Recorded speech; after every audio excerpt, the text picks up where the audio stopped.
السلام علیکم ورحمۃ اللہ وبرکاتہ۔ محترم دوستوں، بہت سارے سوالات آپ لوگوں کے ہیں۔ انشاءاللہ آج کی مجلس میں ان کے جوابات دینے کی فل کوشش کی جائے گی۔ سب سے پہلا سوال ہمارے ایک دوست ہے نعیم شیخ، انہوں نے کیا ہے کہ اگر نماز میں ہم آیت سجدہ کی تلاوت کر لیں لیکن اس آیت سجدہ کے بعد سجدہ کرنا ہی بھول گئے ہیں تو پھر ایسی کنڈیشن میں ہم کریں گے تو کیا کریں گے؟ ہماری نماز ٹوٹ جائے گی، دہرانی ہوگی، یا پھر آخر میں سجدہ سہو کرنا ہوگا، یا پھر اس کے علاوہ اور کوئی مسئلہ ہے؟ پوری تفصیل کے ساتھ بتلائیں۔ دیکھیے نعیم بھائی، پہلی چیز تو یہ ہے کہ اگر آپ آیت سجدہ نماز میں تلاوت کر لیتے ہیں تو فوراً آپ کو سجدہ کر لینا چاہیے، اور اگر آپ نے فوراً سجدہ نہیں کیا، جیسے آیت تلاوت ہوئی اور فوراً سجدہ نہیں کیا، تو دو کنڈیشن ہیں۔ پہلی کنڈیشن یہ ہے کہ اگر آیت سجدہ کی تلاوت کے بعد آپ نے اگلی 3 آیتیں پڑھ لی ہے،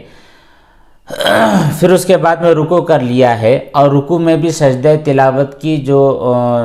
نیت آپ نے کر لی ہے کہ میں اب جو سجدہ کر رہا ہوں وہ نماز کا بھی سجدہ ہو جائے گا، اور میری جو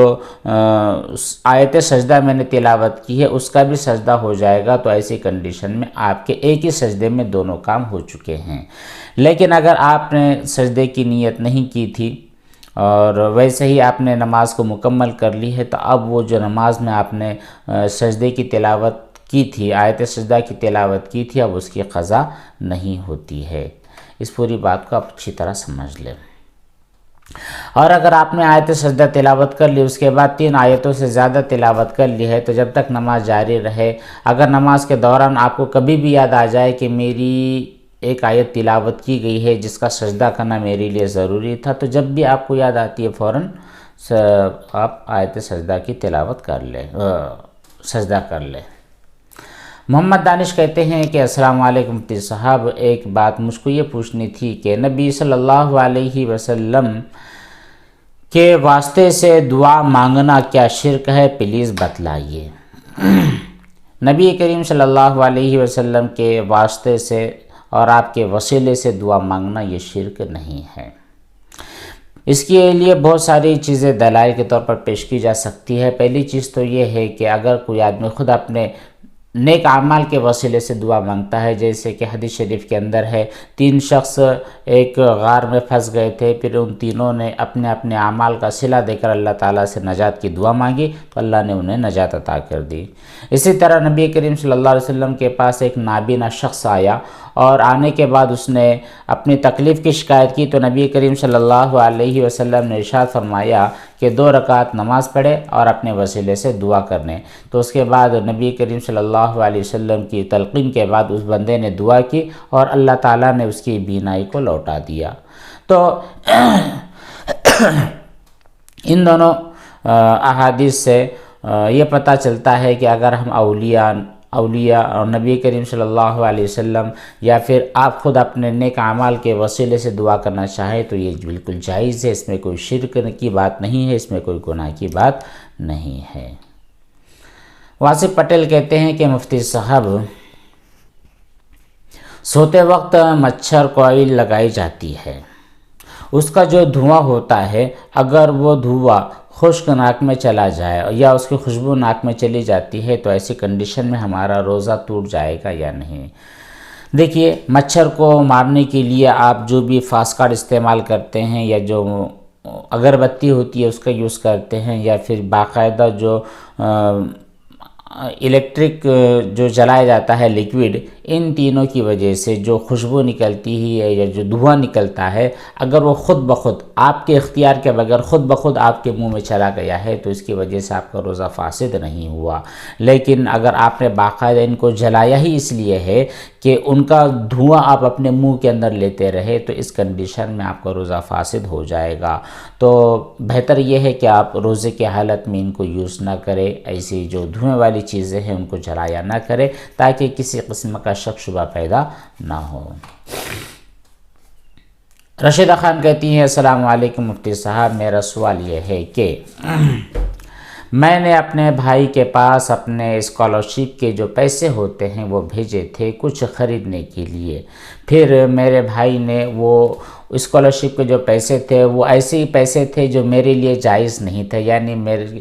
غلط سرٹیفکیٹ کے ذریعے وہ رقم حاصل کی گئی تھی۔ پھر بعد میں ہوا یہ کہ میرے بھائی نے وہ رقم خرچ کر ڈالی، اس کے بدلے میں اس کے پاس کے کچھ پیسے تھے، اس نے میرے لیے جو سامان خرید کر لایا ہے، تو ایسی کنڈیشن میں وہ چیز میرے لیے جائز ہے، استعمال کر سکتی ہوں یا نہیں۔ دیکھیے یہاں پر تو صرف رقم کی ہیرا پھیری، رقم کی ادلا بدلی ہوئی ہے، اصل میں اس کی ذات کے اعتبار سے رقم وہی ہے جو کہ پہلے آپ کے لیے حرام تھی، اب بھی آپ کے لیے ناجائز ہی ہے، تو اس رقم کا آپ استعمال نہیں کر سکتی ہے، اس کو اس کے مصرف میں خرچ کرنا یہی ضروری ہوتا ہے۔ حمزہ خان کہتے ہیں السلام علیکم مفتی صاحب، کیا بالوں میں ڈائی لگا سکتے ہیں یا نہیں روزے کی حالت میں؟ روزے کی حالت میں، اچھا آپ نے روزے کے بارے میں سوال کیا نا، تو روزے کی حالت میں ڈائی بالکل لگا سکتے ہیں۔ ڈائی مطلب خضاب، اپنے سفید بال ہے ان کے اوپر خضاب کرنا چاہتے ہیں، لال خضاب ہے، براؤن خضاب ہے، تو یہ تو خضاب آپ استعمال کر سکتے ہیں روزے کی حالت میں بھی، بغیر روزے کے بھی۔ البتہ جو کالا پیور بلیک خضاب ہوتا ہے، پیور بلیک ڈائی ہوتی ہے، اس کو آپ روزے کی حالت میں بھی یوز نہیں کر سکتے،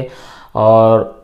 جو روزے کے علاوہ دن ہوتے ہیں ان دنوں میں بھی استعمال نہیں کر سکتے۔ لیکن اگر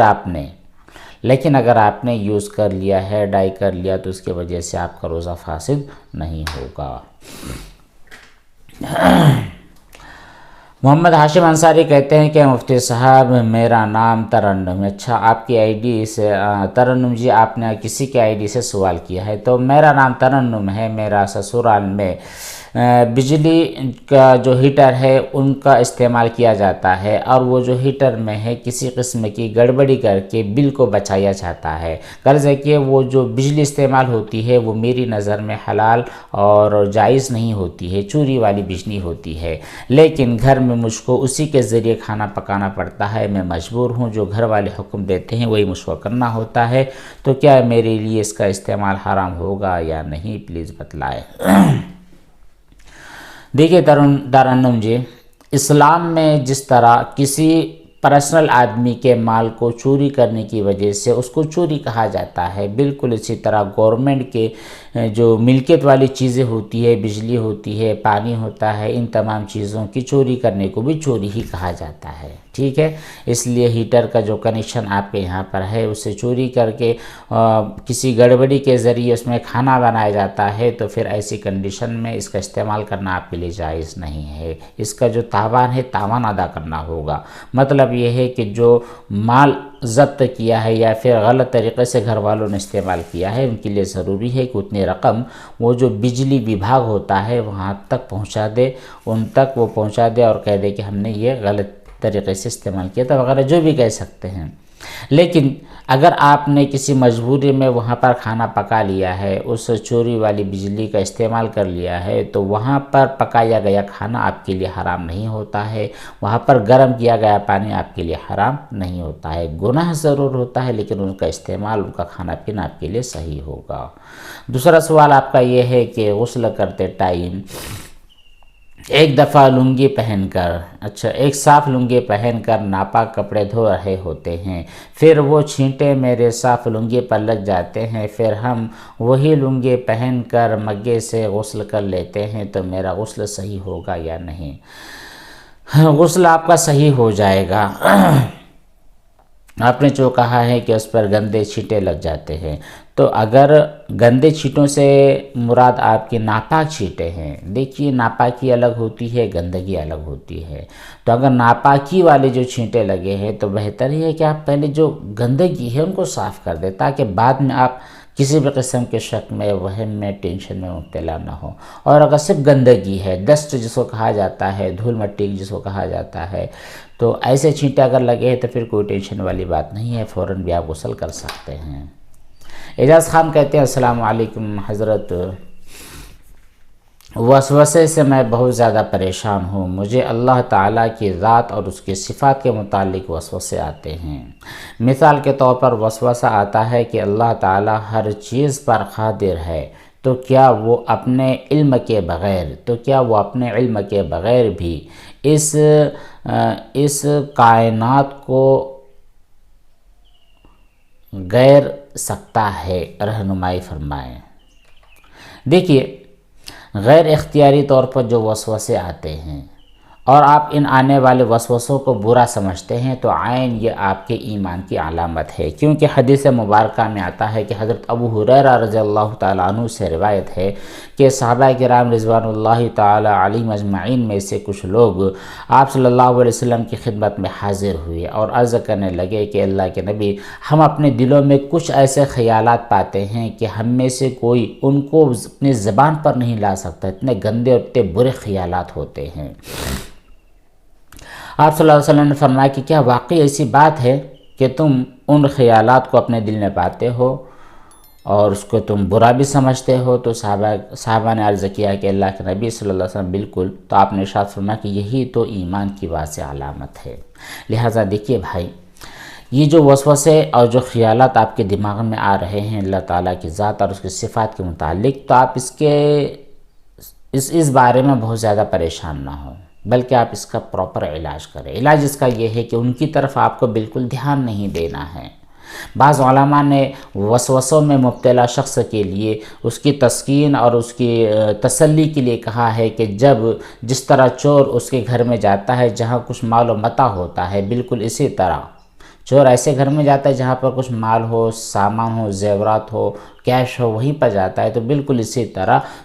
شیطان ایسے دل میں جاتا ہے، خیالات اور وسوسوں کو پیدا کرتا ہے جہاں پر ایمان ہوتا ہے۔ لہٰذا آپ سمجھ لیں کہ آپ کے دل میں ایمان ہے اور اس ایمان کی دولت پر ڈاکہ کرنے کے لیے شیطان آپ کے اوپر حاوی ہونے کی کوشش کرتا ہے، تو آپ بالکل چھوڑ دیں، اس کو ویلیو نہ کریں، چھوڑ دے کہ شیطان تو بکواس ہے، تیری کوئی اہمیت نہیں ہے، تیری کوئی حیثیت نہیں ہے، تیری میں کسی بات کا جواب دینے والا نہیں ہوں۔